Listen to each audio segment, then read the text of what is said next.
Good morning, everyone. I welcome you all to this Sunday morning meeting of Young Indian Theosophists Group. As you all know, today's meeting is an interactive session on Sketch of Theosophy, booklet by Annie Besant.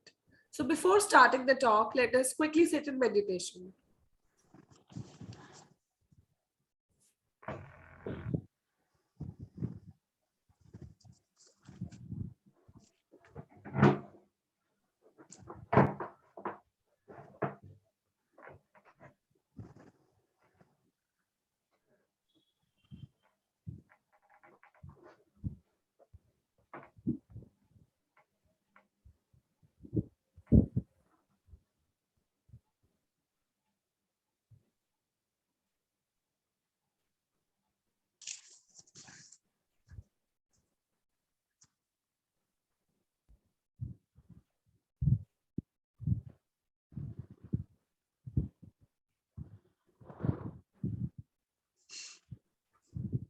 Oh, hidden life, Oh, vibrant in life, every atom.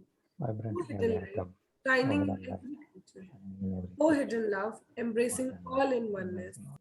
May each who feels himself as one with thee know is also one with every other. Come back, everyone, and thank you for joining. Sorry. Our speaker for the day, as you all know, is Brother Pradeep. Brother Pradeep MS is a master's in biotechnology, working as a business manager for an organic products company and also a professional consultant for hydroponics. He is a third generation theosophist and he was introduced to theosophy naturally since childhood. He became an active member since 2002 and has been giving lectures at various theosophical lodges in Karnataka. With this, I would like to invite Brother Pradeep for his talk. Over to you, sir. Brother Pradeep, kindly unmute. Okay, is it audible now? Thank you so much, Kritika. And you have been introducing me since very long time. I think people all know about my background, so no need to give such a long introduction here after, I think. Anyways, I welcome you all to today's study meeting. So today we have a study, and what we have selected is a sketch of theosophy by Dr. Annie Besant. As you all know, this is a lecture given by Madam Annie Besant, and this lecture was delivered at Hindhead, Surrey in July 6th, 1911. So this is a lecture which was given by Dr. Annie Besant to the live audience, and we have this in printed form being published in the Theosophical publications. And we will have a study of this lecture today, and the title is A Sketch of Theosophy. What here Madam Besant is trying to say through this lecture is, if you ask any of fellow theosophists or a newcomer to theosophy, what is theosophy? Most of the time, Madam Besant says she get an answer which is very vague, which is not perfect, which is not exactly what theosophy is sometimes, or which is not complete regarding what is theosophy. So therefore, Madam Besant, she starts this lecture saying that today I would like to give you a brief sketch of theosophy, a few points of what is theosophy, and these points need not be in detail discussed today. But however, this gives a general idea of what is theosophy, and then you can improve your study. You can go deep into each of the aspect later at your leisure time. So that is the main intention of this lecture Madam Besant has given. She says theosophy is a very large subject, but if you speak to anyone about it, you find that their ideas are exceedingly vague.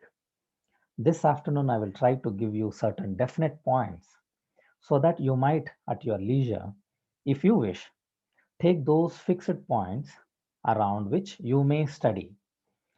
Then, following a broad line of study that attracts you most by your own temperament. What she's trying to say is she's giving us some brief points of what is theosophy, a brief sketch of what is theosophy. These are all general points. But at your leisure, you can go and study deeply into each of the point or each of the aspect, and then further go deep, whichever suits you or whichever you feel comfortable, or whichever you feel is attracting you, whichever is attracting your temperament. Based on your temperament, you can go deep into any of the subject that she is going to give us in this sketch. So it means in Theosophy, uh, various people, there are various followers of Theosophy. Not everyone may be aware completely, or not everyone will have a knowledge, complete deep knowledge of every aspect of Theosophy.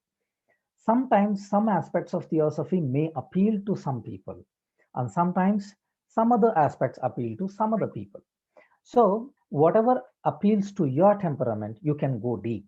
So, Madam Besant gives this freedom to every theosophist that you need not be a master of every aspect of theosophy. You need not go, I mean, it's up to you. Whatever feels attracted, or whatever is attracting you, you can go into that subject deep and study.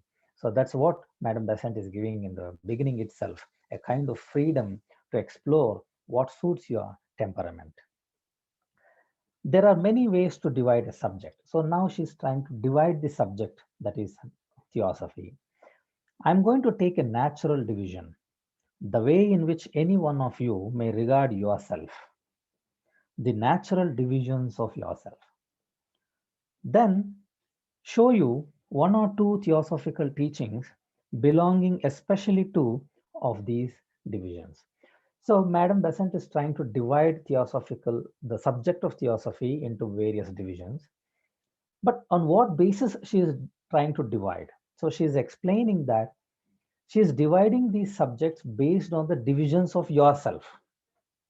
So, what is division of ourself? What is division of myself? How can I divide myself?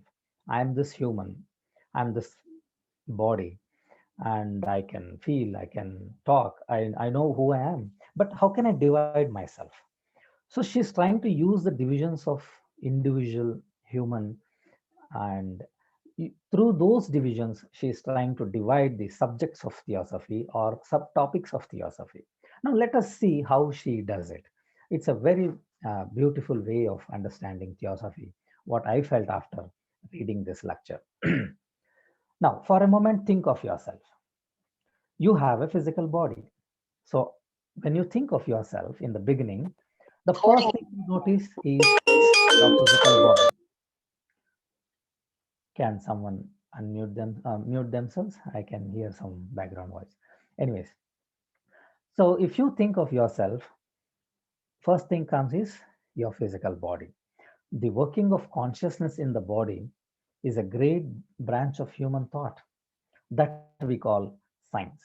So when you think of your physical body, what works here, the consciousness that works here, the study of that consciousness, and all the things related to this physical body, not only physical body, but the physical world as such around, which is the part which the body is a part of. So this physical world and the physical body and the study of this, and we call it as science, which involves study, experimenting, and proving. Next, then you find that after the body comes your emotional nature. So after you think of your body, physical body, which appears to your eyes first, then if you think of yourself, you think about your emotions, your emotional nature, by which you feel, you desire, your likes and dislikes, your love and hatred, etc. So all those put together forms the emotional nature.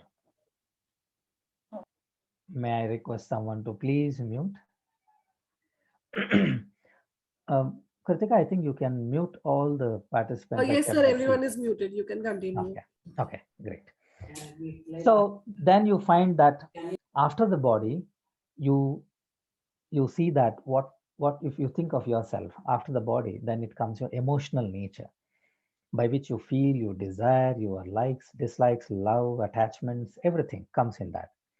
And there, at that stage of emotional nature comes the morality. So in the beginning, at the physical body, Madam says that there what works much there is science, but at the emotional nature, what works is morality. Morality, which includes your morals, your virtues, and the laws that you follow. Then going beyond emotions, you find the mind. And thought, obviously, is connected to philosophy. So, after your emotional nature, if you think of yourself, what comes is your mind, where all the thoughts arise.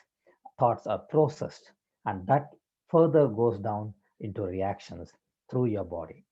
So that at that stage in the mind, what appeals or what is working is philosophy.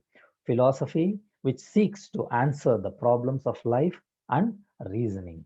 So philosophy is what that is working at the stage of your mind. And lastly, there is beyond all these the spiritual self, the spirit, which finds its natural expression in religion, which which says, ever seeking God, finding road to realization of the divine. So, after mind, I mean, beyond mind, physical body, emotional nature, and mind, what is working is your spiritual nature, your spiritual self, your individual self, which you can call it as spirit. And at that stage, what is working is a constant functioning of to see God, to understand what is God, and to find the road for realization of that divine spirit, to understand what is spirit, what is universal spirit, what is self or individual spirit. All these things function at that stage, which is called spiritual self. And that there is what the study of religion comes into picture. So now to summarize how Madam Annie Besant is dividing the subject, she's trying to use the divisions of yourself: the physical body, the emotional nature, the mind, and the spiritual spirit, and then trying to give what theosophy and trying to divide the theosophical teachings using the divisions of yourself. At the physical body, she talks about science. At the emotional nature, she is talking about the morality. At the mind, at the level of mind, she is talking about philosophy, and at the level of spiritual self, she is talking about religion. Now let us deal with these subjects. So there is fairly a division of yourself: the body, the emotions, the mind, and the spirit, which at each level deals with thoughts such as science, morality, philosophy, and religion.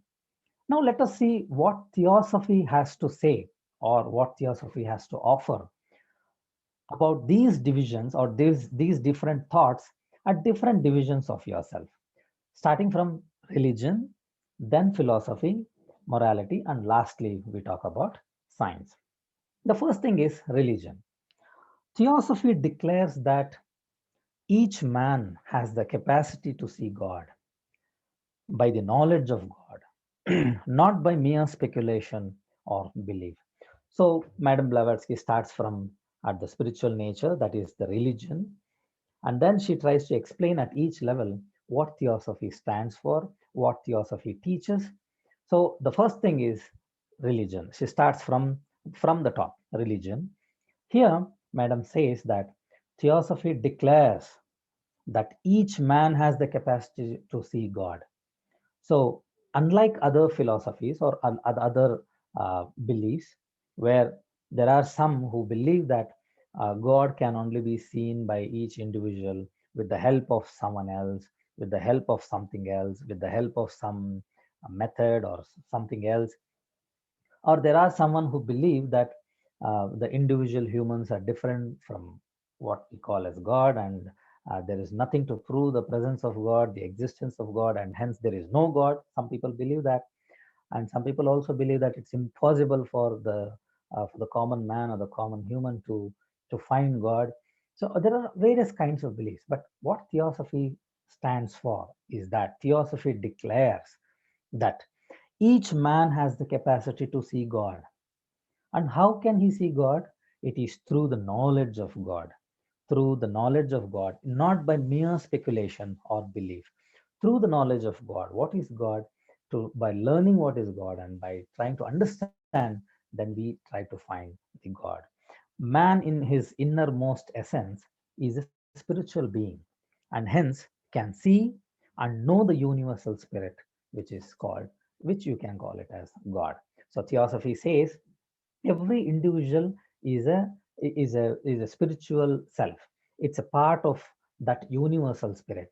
So that universal spirit can be termed as God. If you term that universal spirit as God, then each individual is a part of that universal spirit, called having a own individual spirit, which is called spiritual self. And through understanding spiritual self, through understanding individual self that resides inside you, you can find a pathway, you can find a way to reach on, or to understand, or to gain the knowledge of that universal spirit. He has within himself capacities for gaining knowledge of the higher spiritual being. So there are, the capacities are hidden within us. We all are having those capabilities which we may not be aware of. So hence the theosophy tries to make each and every individual understand the hidden capacities within himself, first trying to understand the spiritual self, the spiritual being within us, and then trying to understand the universal spirit, which we call as God. Theosophy views human as a spirit dwelling in envelopes of matters. So theosophy views, or theosophy sees each and every individual as a spirit and dwelling in the envelopes of matters, a spirit which is covered, which is enveloped, which is covered with various layers of matter. And each layer, there is the composition of that layer is of a different matter. And then once we pass on from layer to layer, from different worlds, only then we can feel that matter. So at this physical world we can feel this physical matter, and hence we can see our body and this physical world. So similarly, at each level, every layer is made up of the matter of that particular world. Theosophy also regards this view of human as a spirit is the basis of all religion, both present and past. Theosophy also says that every religion, the basic concept of every religion itself is to say that every human is a part of universal spirit, and every human has a spiritual being inside him or her. So every human has possessed that spiritual self within its body. And this is the basis of every religion. This is a basic concept that you find very common in every religion, which are present, I mean the religions which you can see now, which people are following, and which are past, though the religions which are no more being followed today, which were the religions of the past. So the common teaching in every religion is that each individual has a spirit, has a spiritual being residing in himself. It claims to be the basis and common truth of all religions of the world. And hence, Theosophy says that the teachings of Theosophy is the common truth, or the common belief, or the common teaching of all the religions in this world. So what Theosophy is trying to teach is the common basic facts that are found in each and every religion, and all those common factors is what we think as the teachings of theosophy. Theosophy does not identify itself with any special form of religion. So it's very important that that is coming from Madam Annie Besant's views, that theosophy does not identify itself with any form of religion. It advises people always to remain in their religion to which they belong. So Theosophy advocates that it does not identify itself with any religion. It advises people, the followers of Theosophy, to remain in their religion to which they belong, to deepen their understanding in it, to broaden their understanding in it, and spiritualize it, and at the same time recognize the same great spiritual truths that exists in other religions as standpoint of a student. So Madam Blavatsky is very clear in her words. She says that Theosophy advises its followers to be in the religion, to understand the religion, to deepen the knowledge about their religion. At the same time, as a student standpoint, as a student sees different subjects, as a standpoint of student, to see all other religions and to understand the common truths in each and every religion. This is what Theosophy advocates. Theosophy enables to bringing out essential truths of each religion and to link them with truths of other present day as well as great religions of the past. So Theosophy tries to enables to bringing out the basic truths, the basic philosophies, the basic teachings of each and every religion, and to find the connection between the teachings of various all other religions which are present today or which might have been in the past world. Next, moving on from religion to the next, to further a level down, which is at at the level of mind. What we discussed before is philosophy. So there are two important things that Theosophy deals with the subject of philosophy: the doctrine of reincarnation and the doctrine of karma. So these are just two examples. However, there may be many, but here Madam Besant is giving an example of two subjects or two things which comes under philosophy: the doctrine of reincarnation and the doctrine of karma. These two doctrines can answer the questions such as, even after giving equal opportunity to everyone, how come some make good use of the given opportunity, but some cannot? Madam Besant says, we speak about equality. When we speak about equality, what we speak is equal opportunity. So we all accept that every individual on in a country or in a state or in this world should be given an equal opportunity. The opportunities has to be distributed equally. So, but what Theosophy says is a step ahead. What Madam Besant is saying is, through politics, through your governance, through your philosophies, through your various ideologies, you may give equal opportunity to everyone. But your work doesn't stop there. Your job doesn't stop there, because even after giving equal opportunity to every individual, each and every individual has different capacities to make use of that opportunity. That is what Theosophy is trying to say. You may give an equal opportunity to everyone, but not every individual is prepared enough to make use of that opportunity for his or her own good. So some make use of the opportunity in a better way, but some may not. Some may fail to make use of that opportunity. So there is what Theosophy is trying to explain. Why is such a difference? What is that difference? And then once we understand why some people are different from others, why some people fail, some people succeed in utilizing their opportunities, and then that will give you an idea of how to solve the problem of, and then how to come about equality in giving opportunities so that everyone can move ahead in this evolution. How come one is a genius and the other is such a fool? How come one is born a saint and other is a born criminal? And so on and so on. So there are various questions that comes to our mind, because we think that every human when he is born, it's the same. It's the same human being. It's the same child. Is innocent. It starts from zero. That's what we think. That's what science says us. As it grows up, the environment will affect the environment, the people he or she meets, the family, everything affects the society, everything affects, and then forms an individual character. But Theosophy goes a step beyond that, and then says it's not only the present day environment, family, or anything else that deals with this formation of the character, but it also says that the formation of the character in the previous lives, that's what the doctrine of reincarnation teaches us, that at every life, each and every individual carries a huge amount of knowledge, a huge amount of gaining knowledge that is carried on to the next life. And through these experiences and knowledge that is gained at every life is what that comes into your picture, and how well you can understand things at a different point of life.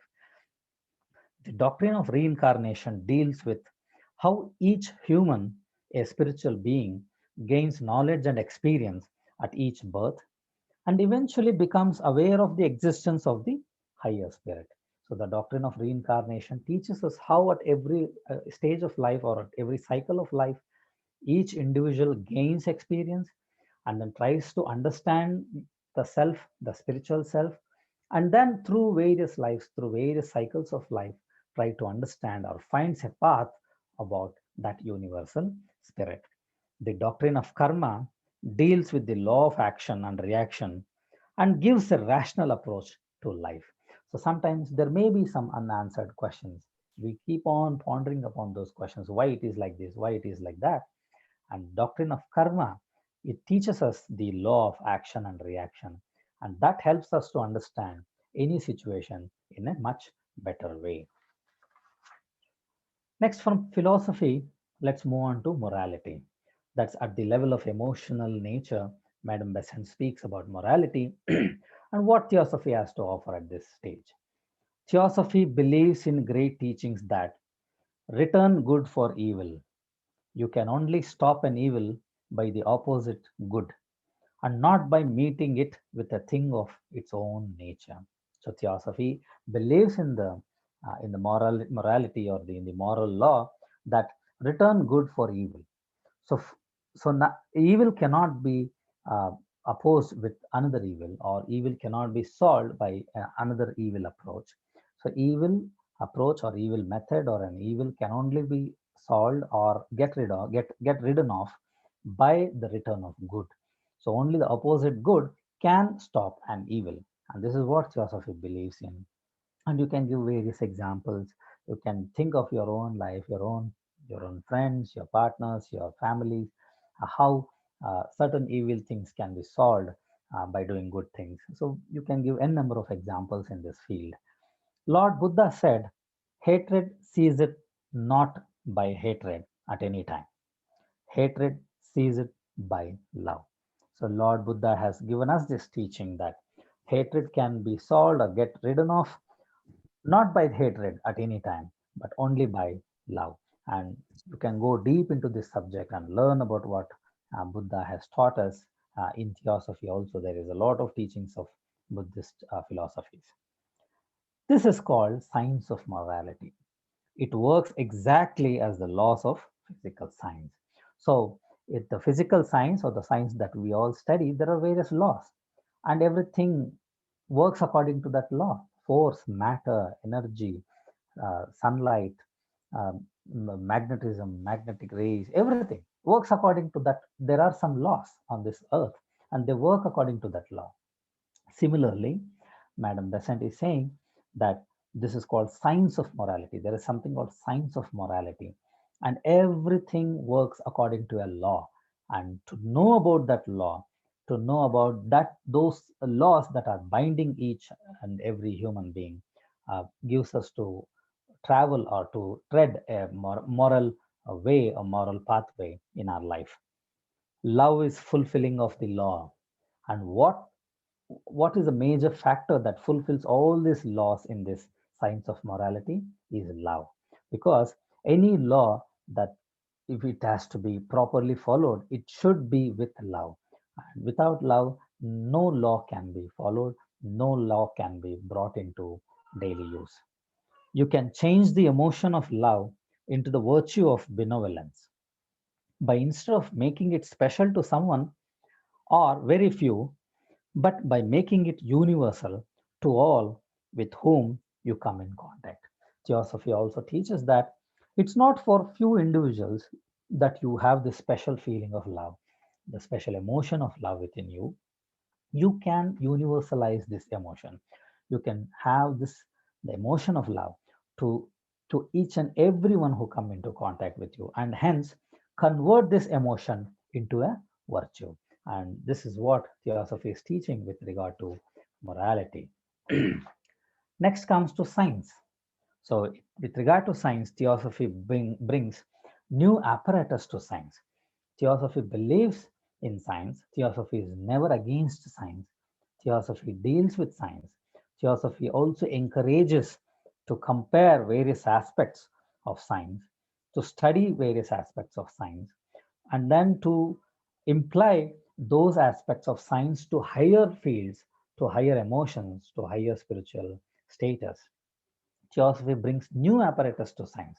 So, what is that new apparatus that Theosophy is giving to science? Is apparatus in the unfolding powers of the man himself, as it were, of bursting out from bud into flower. Just like a bud bursts out into a flower, Theosophy enables each and every human to discover, to unfold the hidden powers within himself. And that gives a new apparatus to the present day science. Theosophy can bring to man of science that finer apparatus of inner sight. So Theosophy gives that inner sight to every individual who is working in this physical field of science. Using that inner sight, it gives a finer apparatus, a finer method, a different approach to him or her to work in the field of science.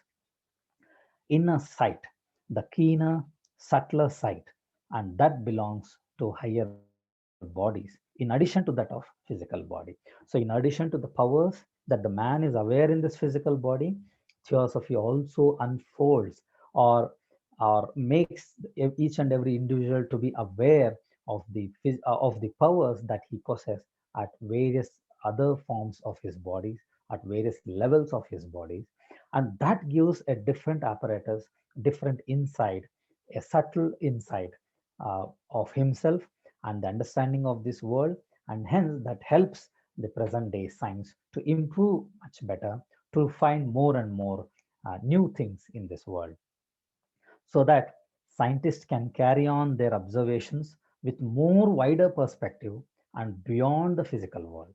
So Theosophy enables scientists or whoever studies Theosophy and dealing with science. Theosophy enables him to widen his perspective and then think beyond this physical world and try to understand what is invisible to the eyes. By a perfect science of the higher consciousness, man may gradually unfold the faculties and raise the center of his consciousness higher and higher, that lead to new investigation and discoveries. Madam Besant is saying, so this understanding of yourself can raise the conscious level of consciousness to higher levels within yourself, and then that can lead to new discoveries, to new investigations and discoveries in the present day science, and that will broaden your prospects of science, your prospects of research and study. So to conclude, Theosophy offers in each of the divisions of thoughts with respect to each divisions of human self.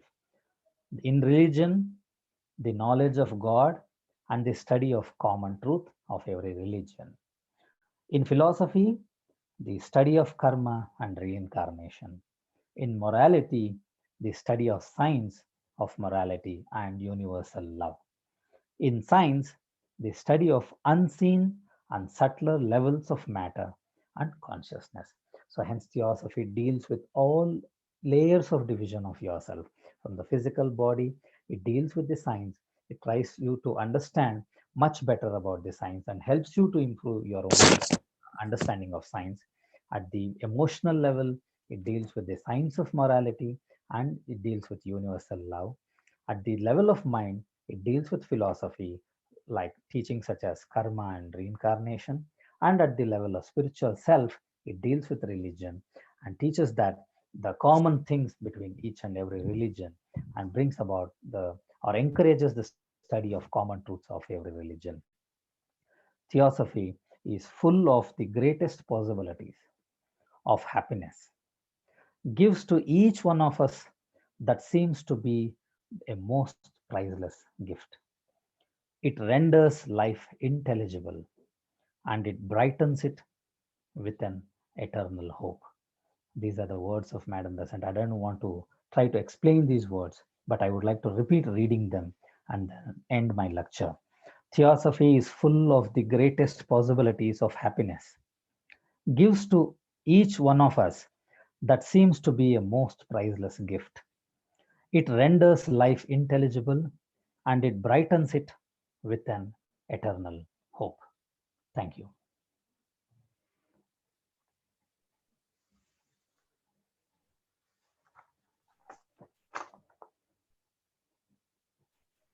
Kritika, over to you. Yes, thank you so much, Brother Pradeep.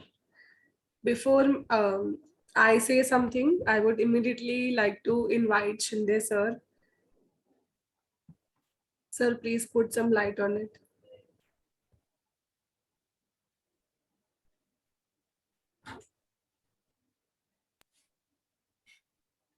Shinde sir. Yeah. Kritika, thank you. Thank you, Pradeep. Pradeep, very nicely you have explained. So what Pradeep has explained is very, very important and very in simple manner he has explained. We have these bodies. The soul has these vehicles. So soul is it is an observer actually, soul. And it is influenced by spirit prakriti and also matter prakriti. Why I am telling prakriti? Because my energy consciousness is called para consciousness. It is more concerned with the spirit. And my material energy is apara prakriti.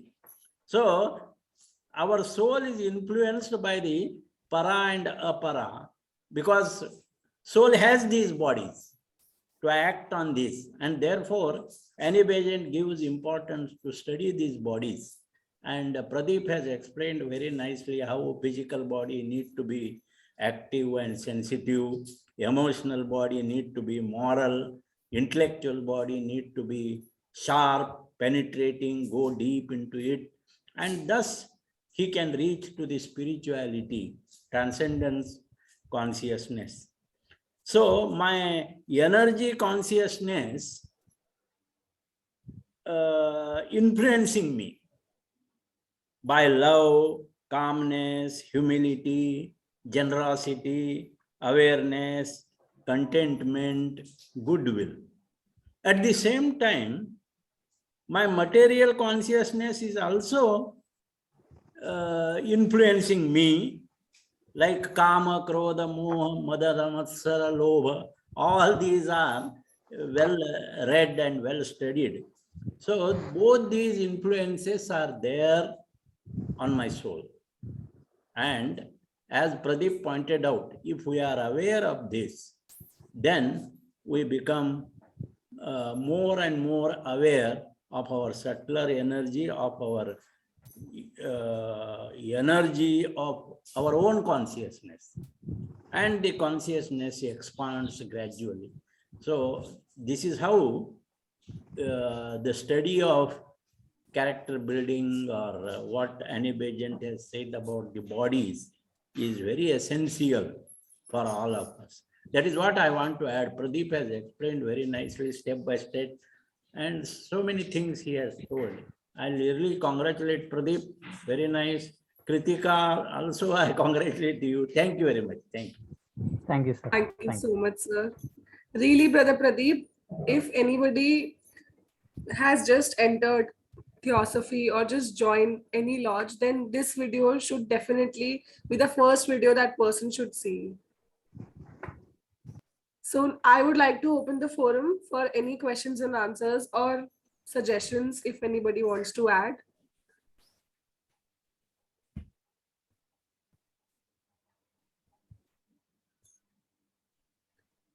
Brother Ganesh Kumar has also written, thank you, Brother Pradeep. Oh, thank you.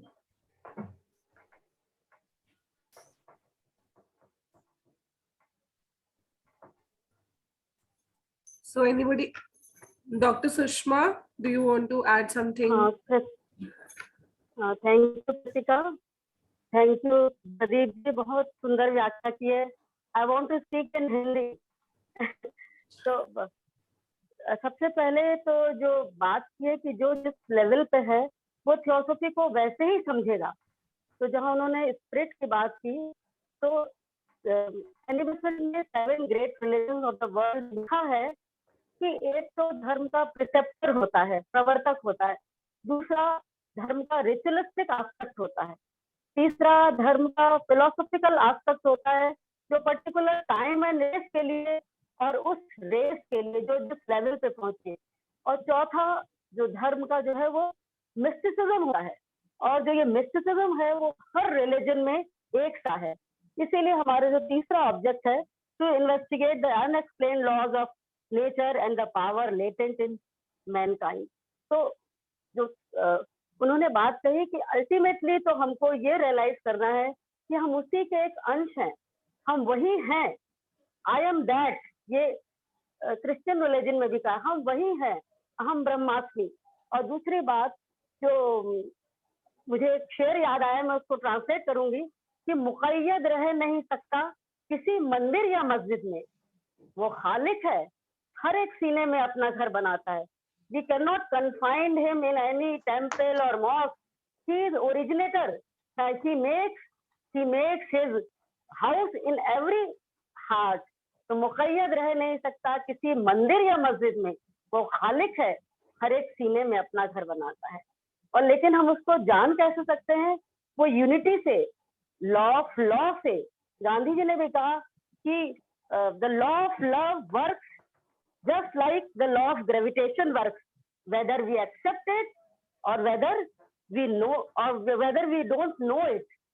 फिर से मैं बोल रही हूँ, the law of love works just as the law of gravitation works, whether we accept it or not, whether we know it or not.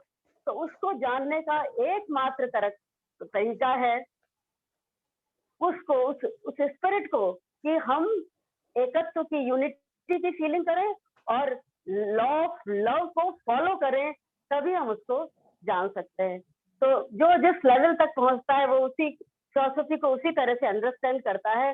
तो मैंने जैसा समझा मैंने शेयर किया। Thank you so much Kritika. Thank you so much, ma'am. So, is there anybody else?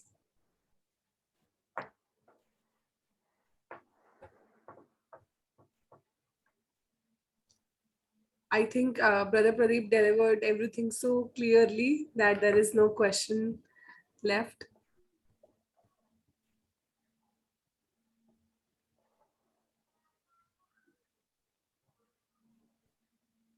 Yes,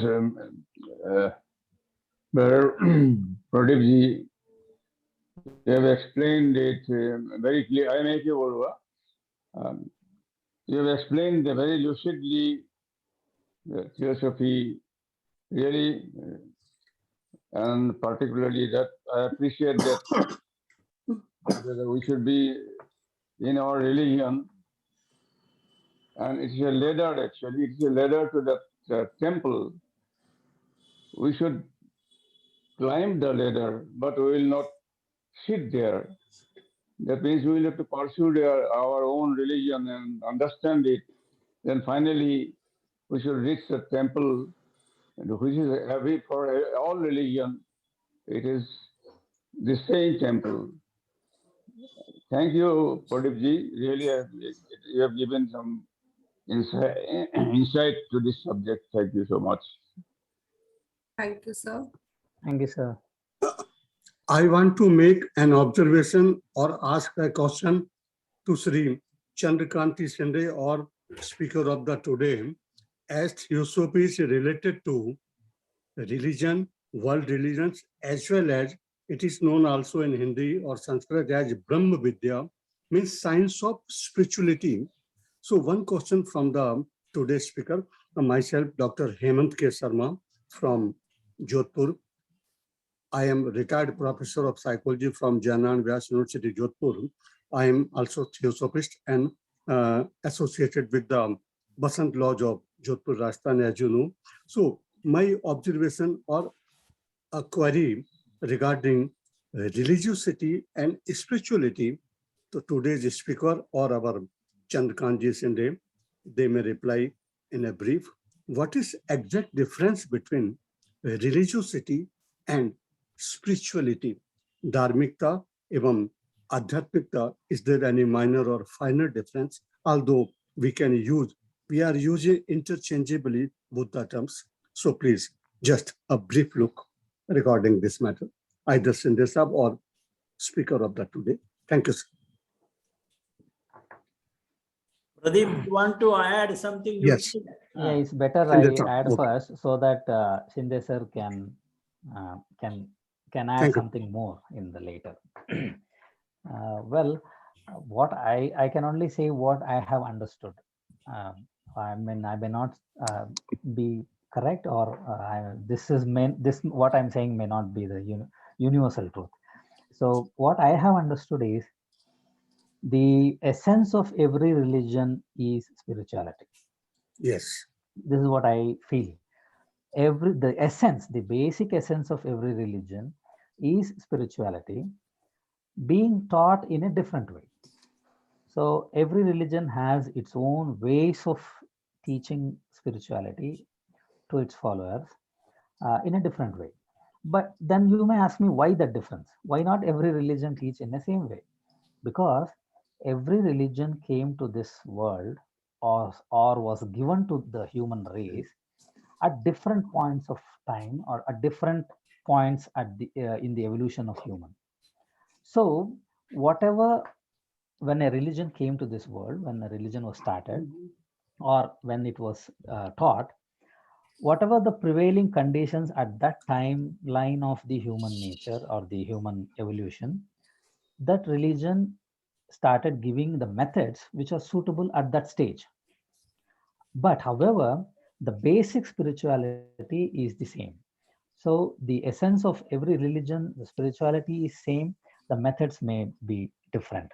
So if you talk about religion, it includes the basic spirituality with the methods that it is teaching. This basic philosophy with methods to follow.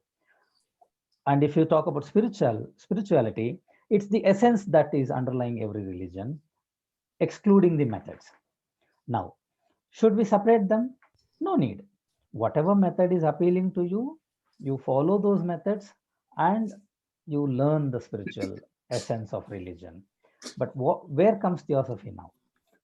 Theosophy comes into picture to teach the basic essence of all the religion, which will make us understand that it's the same spirituality, it's the same thing that is present in every religion, but being taught in a different way. Once we arrive at that, then we think without the methods of various religions, we can still understand the basic essence of all religions. So therefore, it's not two different things. It is something which is connected. So religion is spirituality with its methods. Spirituality is the essence of every religion. This is what I have understood so far. Okay. Thank you, Pradeep ji. Ready, sir. Thank you, sir. Thank you, Pradeep. Very nice. Yes, sir. Yeah. Essence of every religion is spirituality. Right, sir. That is our role, actually. The Theosophical Society's role is the role of cornerstone, bringing the brotherhood of all religions. Because Theosophy is wisdom religion, and it is bringing to that source, which is the source of all religion. So this is the role of the Theosophical Society, to act as the cornerstone that brings the two walls, rectangular walls, together. So we have created our own walls of beliefs, etc., in every religion, dogmas, etc. These walls needs to be dissolved and they should be brought together. This is how we can play the role of a cornerstone. That is what Master's letter also shows. That is one thing. Secondly, when we think of spirituality, the Theosophical Society is not the religious organization. Right, sir. It is a spiritual organization. We say Theosophical Society is spiritual organization and not the religious organization. But how we can make it clear? We are more concerned with the spirit. We are more concerned with the energy of consciousness. You may call it as spirit or whatever it is. Energy of consciousness. How this energy of consciousness can be utilized properly for the unfoldment of its own our consciousness, which is our divine plan. According to divine plan, there is evolution, and evolution is unfoldment of consciousness. For unfoldment of consciousness, we need this energy of consciousness. And this energy of consciousness is the spirit. That is what we believe. And if you say in simple words, Theosophy is the science of spirit. Right, sir. It is the science, but the science of spirit. Theosophy is the religion, in the sense, it is a religion of responsibility. It is our own responsibility to unfold ourselves. And it is also the philosophy of perfection. So we are going towards the perfection. We are imperfect. When we accept we are imperfect, then we will move towards perfection. In that way, it is the synthesis of science, religion, and philosophy, science of spirit, religion of responsibility, and philosophy of perfection. If we understand this role, then Theosophical Society is not a religious organization, but it is this spiritual organization which works for the upliftment of humanity, upliftment of collective consciousness. That is what I think. Thank you, sir. Thank you. Thank you, sir. Thank you, sir. Very nice. Thank you so much, Shinde sir. Thank you, sir. So is there anybody else who wants to ask something or add on something?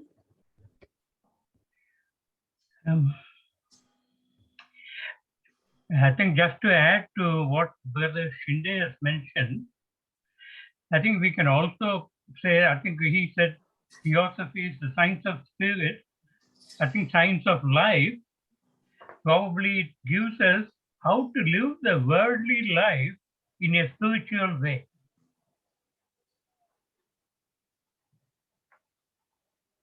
Yes, very good. Science of life is word is good. Because spirit, we don't know what is this spirit. But life we experience what life is. So it is a science of life, science of living, science of way of living. Good. And probably, and it teaches us how to live this life, Yeah. worldly life, in a spiritual way, whether it's religious or whatever it is, but I think live it in a spiritual way. I don't know. Okay. Just a thought. Thank you, sir. Thanks. So shall I proceed, or any other questions or suggestions? Okay, so let's proceed. It's time already. Kritika, Yes, before sir. we proceed, I would like to make an announcement that this year in Adyar, we will have the youth conference before the main conference. The youth conference starts from 28, 29 and 30 of December. And 31st will be a gap, and the main conference starts from Jan 1st. So as much as possible, I would like to call upon everyone to spread this message to all the young members of in your families who have not been introduced to Theosophy, who don't know what is Theosophy. You guys, seniors, follow. You sit in this meeting, online meeting, you read books, but your younger generation is definitely watching. They're seeing what Dada, Dadi is doing, what your parents are doing, where they sit in the meeting, what they're talking. They definitely will have some questions running on in their mind. So please encourage your young members to visit Adyar, to attend this conference, youth convention for 3 days. And we have selected a wonderful book, that is Hidden Side of Things by C.W. Leadbeater. It's a very, very interesting book. I have read this book 20 years back. I can't believe myself. So at that time I was very young. Well, it appealed to me so much. it took me into a total different world, like watching Harry Potter movie at that time, which was a very new movie at that time. Anyways, so bring your young ones, encourage them to attend this youth conference, and we will study this book, The Hidden Side of Things. We will see how planets, sun, this world, our habits, our nature, how they influence us. What appears to our eyes is not actual the only thing, but there are many things hidden behind everything and how they influence us. And it's a nice thing. Please encourage your young members who are between the age of 18 to 45 to attend this youth convention, and then they can continue attending the main convention. That's what I want to mention here, because we discussed in the other group. And some of you like Kritika, Raghuram, and Smriti Pragya, if I'm spelling it correct. Smrita Pragya, right? Smrita Pragya. Smrita Pragya. And three of you, I personally invite three of you to please, I will send you a file. Take your email IDs to take up a session. You may have to prepare for 10 to 15 minutes, and then basically it's group discussion. You can prepare, you can come prepared and take up a session and then speak for 10 minutes and then allow for group discussions. Kritika, Smrita Pragya, and please ask Suralina ma'am also to come up with some other names, whoever would like to take up a session. Kritika, I really want to see you there. Okay, sir. Because you have been very active in this group. Okay. Thank you so Sure, much. That's sir. the announcement. Yes, sir. We'll just discuss about this later. Yes. For now, let's proceed. Thank you so much, Brother Pradeep, for such an insightful and detailed session. So let us sit in meditation for a minute and keenly observe whatever we have gained today.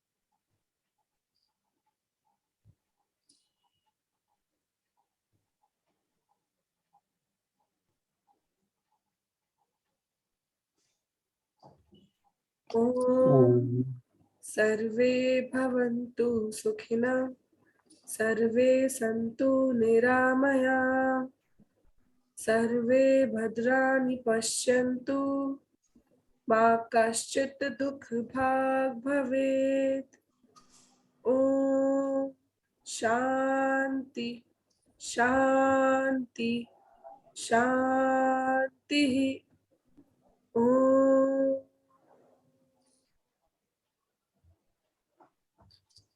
Thank you so much, Brother Pradeep, and thank you so much, everyone, for joining. Let's meet next week, same place and same time. Enjoy till then. Bye-bye. Bye-bye. Thank you so much. Okay. So I'm just ending the meeting for all. Yes.